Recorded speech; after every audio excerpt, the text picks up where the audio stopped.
Ang pagiging alagad ay pagsusuko ng sarili. In our present age, we would usually hear the phrase, love yourself.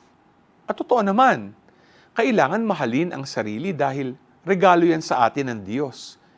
Pero sa ating pagmamahal, atin din dapat alalahanin na mayroong mas dapat pahalagan at mahalin. Deny yourself, take up your cross, and follow me. Ito ang pinakita sa atin ng ating santo ngayon. Saint Dominic's greatness is not simply about achieving goals. On the contrary, he sacrificed his personal goals for higher and nobler goals, na kahit kanyang sariling mga koleksyon ng libro ay kaya niyang i-let go para sa Diyos.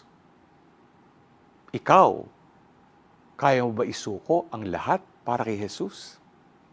G ka ba?